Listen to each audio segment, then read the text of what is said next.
Hey everyone, how's it going? Bringing you an Elden Ring sit-down discussion, I guess, review format. Primarily because we have so much going on right now, and there was so much footage with how long Elden Ring is, that we didn't have enough time, given the fact that I've reviewed like 5 games in 10 days or whatever, 4 games in 10 days, plus Elix I'm doing right now.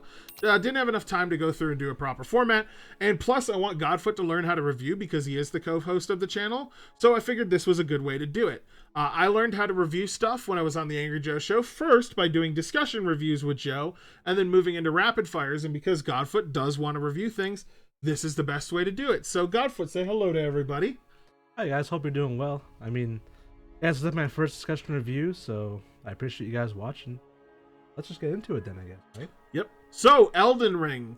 I want to be honest, I'm a huge fan of the Dark Souls series. All the Souls-like games, Sekiro, Bloodborne, Demon Souls, Dark Souls 1, 2, 3, all of them. I love them all. I played them extensively. And so my hype for Elden Ring was very, very high. I was concerned that given the hype that everyone had, that it wouldn't live up to expectations, but it did.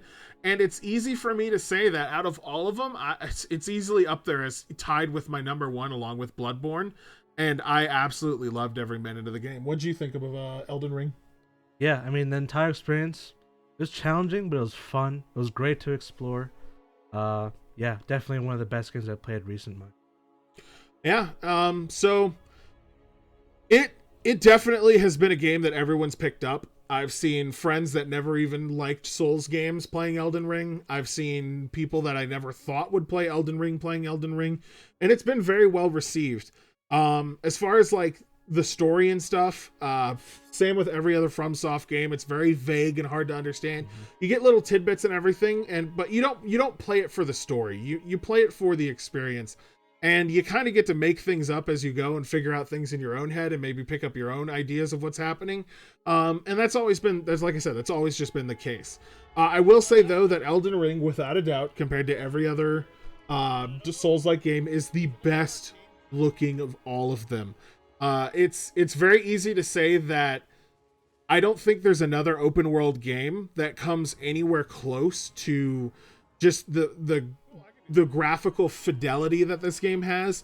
The difference is in like all the locations and the biomes, which are mind-blowing in some of them. You got your deserts, you got your bogs, you got your pus-filled lakes, you've got your really crazy forests, you have this really awesome underground river area that has like its own sky. Just super cool places in this game. And it was just staggering to me just how many places there are to go. It felt like everywhere I went, I found more, and then I'd find more, and I'd find more. And this would be like a small area that takes like 15 hours to just fully work through. And I loved it. What do you think of how the game looks? While it isn't one of the best looking open world games, there's no doubting just how gorgeous it is to look at. The varied environments, like Del said, the diversity of every location feels different, the weather, the lighting, the shading, everything is just phenomenal. I mean, it's definitely one of the best from software games I've ever seen. For sure. I mean, what would you say is like an open world game that like fights it for like best title? You know, Far Cry 6 looked really, really good. Just Cause 3 also looked really, really good, but that was more of a vibrant thing. So yeah, it's just a vibrant thing. Yeah, it's a completely different art style, but I get what you're saying. Yeah, I do like the vibrant colors. By that thing, I would say New Dawn also looked really good. Dawn, yeah. New Dawn, but as far as like detail and like what they were going for, unbelievable with Elden Ring. There's just so much to do and take in that I think if you're gonna 100% the game, it'll easily take you around like 150 to 200 hours. I think when I finished the game, I was about 80 hours in, about level 100 or so, when I got everything, like I guess like the basic needs done, and I was able to start New Game Plus. I'm on my second character now, and I'm about 40 hours in, and I'm just screwing around and trying to find cool stuff and doing weird builds. But the thing is like it's got so much replayability, and there is so much stuff you're gonna miss your first time through unless you're using like a completionist guide, that it's just unbelievable. Like, I don't know how to summarize how much stuff is in this game, and it's just wild to me. As far as combat with the Souls-like combat, same thing in every game almost. Even in Sekiro, that was like less scaly, like you couldn't make yourself more powerful or less powerful. Even in Sekiro, the combat was still pretty similar, although there was a lot more parrying in Sekiro. Had to be a great job at parrying in Sekiro to even progress. But yeah, it's got very typical Souls combat. I thought it was a good evolution. I thought it was a good next step. You know, especially with the mounted combat and everything. It didn't feel like a step backwards in any way, shape, or form. And with all the new stuff like weapon arts and the ashes and the new weapon types and the dual wielding coming back, power stancing essentially came back, which was awesome. I thought it really lent itself great to the way that the open world was with the boss fights and everything else. What do you think about like all the combat and how that felt compared to previous games? Yeah, I mean the combat, the same Dark Souls formula,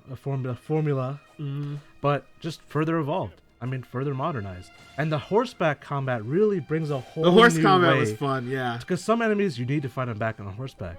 Like, people who are riding a horse, you pretty much have to fight them on a horse. Yep. And it's really cool because they didn't just, press X to attack. They have directional attacks, combos, heavies, all that stuff, yeah. It's so good. I really like the magic in the game. I think it's awesome the amount of stuff they added. The schools of spells, like the glintstone school. The fire stuff is always really good. Good to see pyromancy. You've got your like putrid bog, a couple of darkness abilities. Just the dragon stuff. I really like all that. And I will say it's great, like you said, to fight on horseback. Being able to cast spells while riding around.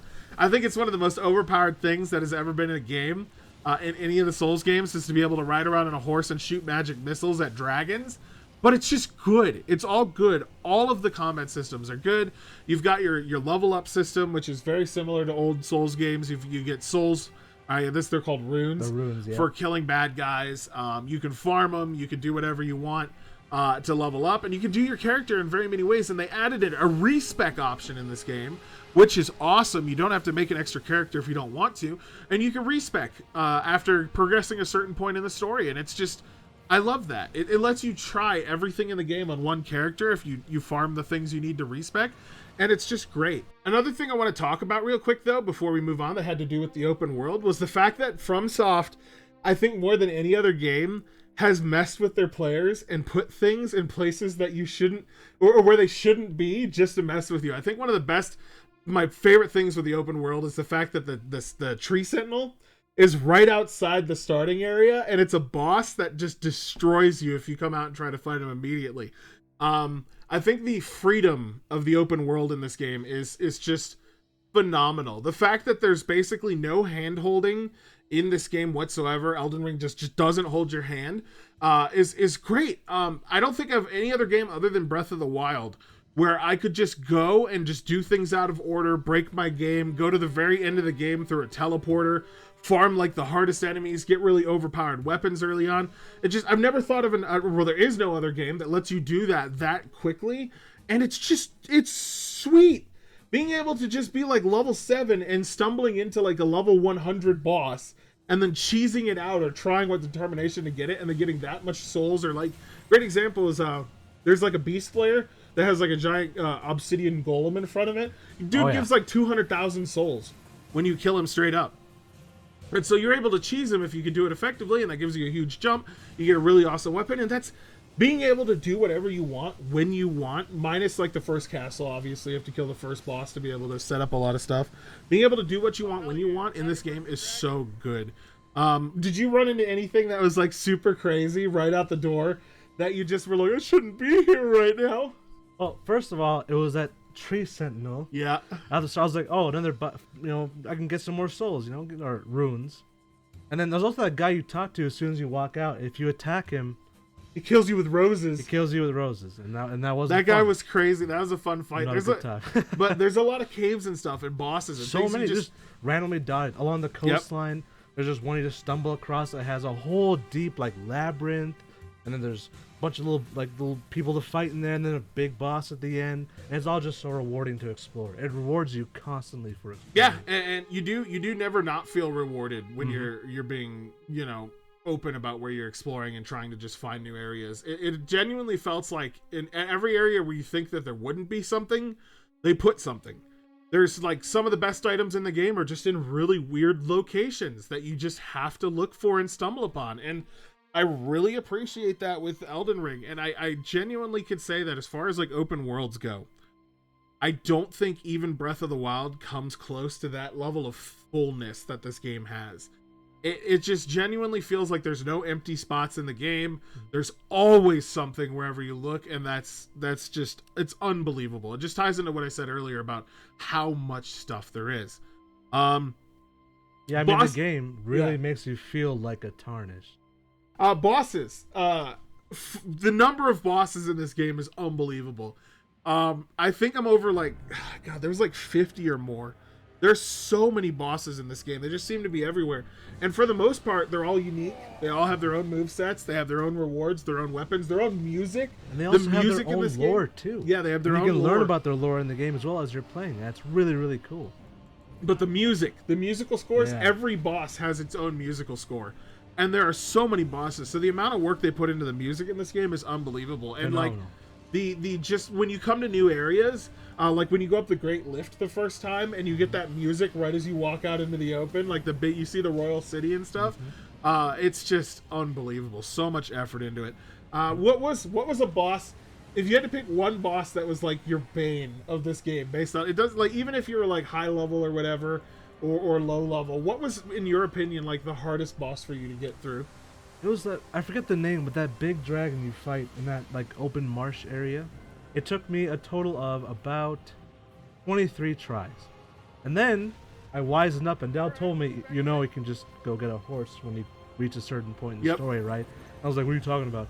And I got the horse and it was way easier. But yeah, you could obviously tell us the way you were meant to fight that boss. Yeah. And then it made it more fun too. It wasn't just like, I hate this game. Now it's, I hate this game, but I love this. But I'm on a horse. Yeah.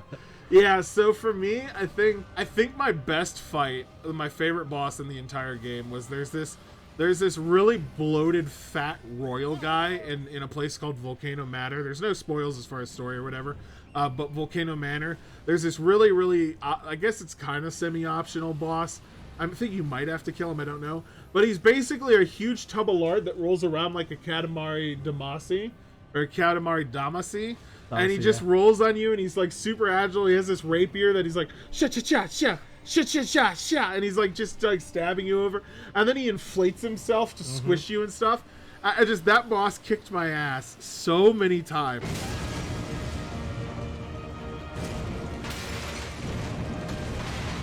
Oh, he's become fat!